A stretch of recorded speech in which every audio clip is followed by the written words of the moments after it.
Today I'm joined by Kevin, where we're going to be discussing our picks for the most undervalued Rolex watches on the market. So let's get right into it. So Kevin, thank you so much for joining me. I figured my pleasure. Who better to do a video with than you, who sells quite a bit of Rolex on a month-to-month basis. Obviously, you're one of the guys who sells probably the most Rolexes in this company. So I wanted you to start us off. What is one pick for you that you feel is really undervalued in the current market? No, that's a good question. I mean, a lot has changed since the time I started gray market and now. And I could say one of the main standouts that I'm just like mind blown is the John Mayer Daytona. I feel like with that model, when I came here, what the prices I've seen it have significantly dropped. Obviously, a lot of it was inflated, but right now I feel like it's a safe spot. You're getting a full precious metal watch with a crazy dial at a pretty reasonable price right now. You know, it's crazy to think these watches were trading over 120,000. I remember when they were discontinued, Adrian told me a friend of his had speculated, obviously, that they were going to be discontinued, about like 5 or 6 of them, and he sold them for as high as 110,000 a piece, right? So, I mean, that's a crazy, considering that at that point they'd been floating around that $80,000 price range. Now they've kind of dropped back to that 80,000 or so price range, obviously, depending year and condition. But yeah, it's crazy to see how much they fluctuate, and definitely a great pick when it comes to value buy. For what I think is a very special Daytona, right? I think it's just it's an eye catcher. It's an iconic piece at this point, and now it's fully discontinued without rumor. So it's one of my go-tos. Yeah, and it's not something that they reproduce, right? So like the new Daytonas, they discontinued it, but came out in slightly different variations with the newer references. But yeah, there's no doubt about it. I think John Mayer hit the nail on the head. I think this is going to be a future collectible and a special one for sure. All right, well, let me start out with my first pick. Something, I guess, at a more affordable price point. I'm actually going to go with the 116710 BLNR. It's the 6-digit, but the previous reference, Batman, on an Oyster bracelet. You can pick these up at that $15,000 or less range. It's selling essentially for the same price or less than a modern Submariner date. To me, I think you get the complication, you get the look of a Batman. I mean, listen, I'm wearing a GMT Master 2 Batgirl on wrist. I love this thing. I'm partial to it. I think it's one of the best watches you can buy, and under $15,000. Can't beat it. You're getting a watch that you can wear for life. Can't beat it. Absolutely. I agree. If I go more into that ballpark, more reasonable pricing for somebody looking to get maybe a first watch, I would say a 40mm Submariner.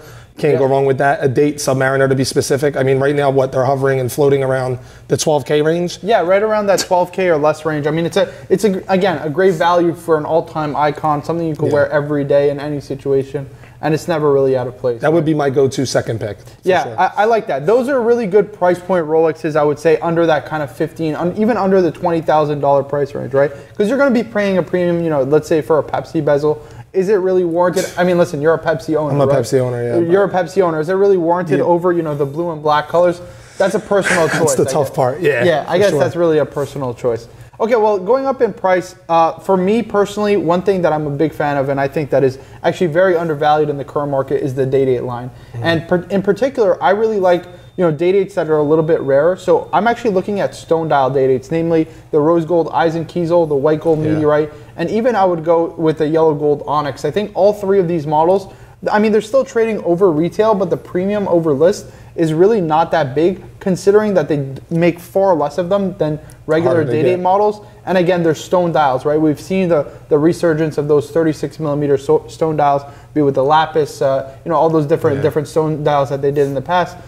I mean, listen, by the first of the 40mm, so kind of modern case size, and you get that rarity of the stone dial. I think they're great value, great pickup right now. And we've seen them going out the doors recently too, a couple here and there. So we get them. I think a more practical one, everybody's going to say, oh, it's an obvious one, but we still get the phone calls, and it's a high demanded piece right now because it has came down. I would have to say another Daytona. I would go Panda. I mean, again, from when I arrived, the price compared to now, I mean, where are we getting them at now compared to 9 months, 10 months ago, 11 months ago? This was a watch I was trading probably, I would say 10 months ago, about the mid 40s. Yeah. Now today you can find them around that $30 to $33,000. Discontinued. Yeah, discontinued also. I mean, listen, it's not like they didn't make a lot of them, right? They're out there. They can be had, but there's no doubt about it. a Panda Daytona. It's an all-time icon, right? It is. It just is. It is, it's for sure. Easy to wear, perfect daily piece. I mean, you love the Panda. I love it. I just think it's a perfect daily wear watch, and people know what it is when they see it. And I like it a lot better than obviously the more modernized one that they just came out with. I'm not feeling the slight change. It'll be interesting to see what that looks like, right? That whole kind of new case. With that ceramic bezel insert, it's a little bit different look, and the sub dials are smaller. They're already getting negative feedback. What do you guys think? Old Panda or new Panda? Which one do you prefer? Yeah, it'll be interesting to hear kind of their feedback. I think, listen, I love the 116. I'll reserve judgment till I see the 126. I wish they would have came out with the display case back on the new one. Everybody wanted it. I don't know why they didn't do it. But take us home. What's your last pick? If I would go, so going with the last pick again, I'm going to do something a little bit more affordable. Let's say something under the $10,000 price range. Yeah. Again, I really like a complication from Rolex, specifically the GMT, just because it's so easy to set. So I'm going to go with the 16570 Explorer 2. You can pick these up nowadays under that $8,000 price point. In some cases, even under $7,000 if you're getting it with no papers.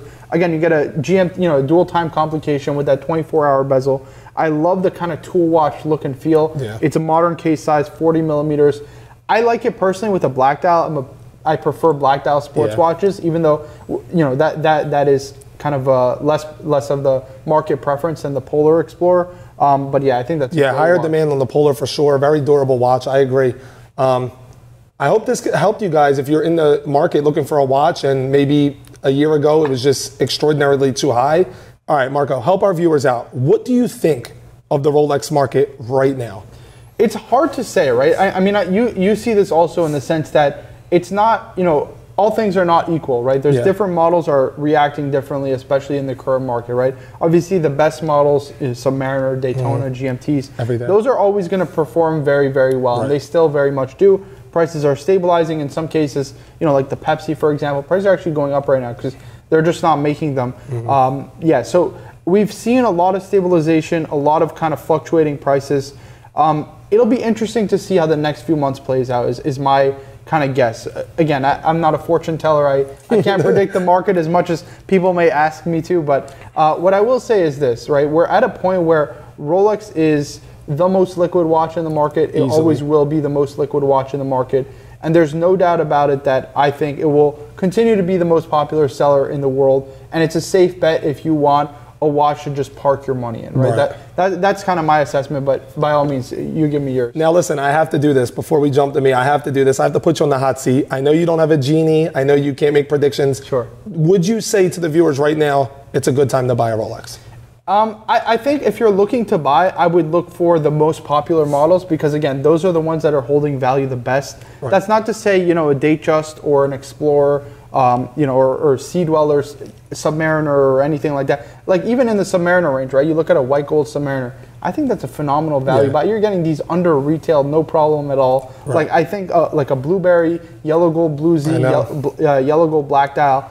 I think those are just great value buys, right? Sure. So I would say look to the gold range. That's a really good space to buy into.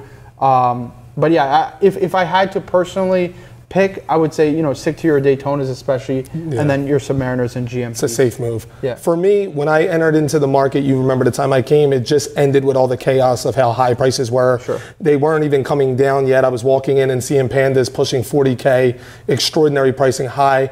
And I would say right now, I'm seeing things where I feel as though it is a safe time to buy. Again, that's very biased. Oh, well, you're a salesman. I truly believe right now it is a better time. Even with Submariner pricing and things that have changed, I'm noticing more movement in favor of a buyer. So me personally, I think if you've been thinking about it, you've been putting money aside and you want to make a good purchase, I agree. Something like a GMT is a safe buy. A Submariner is a safe buy. These popular demanded models, it's great right now. Yeah, no doubt about it. Guys, thank you so much for watching. Kevin, thanks for joining me. You got to join me for more future videos. Got to jump in. Absolutely. But guys, let us know what you think down in the comments below about the Rolex market and what you think are your predictions for the future. It'll be interesting to see how the next 6 months to a year plays out. But guys, thank you guys again for watching, and we'll see you in the next one. Yep.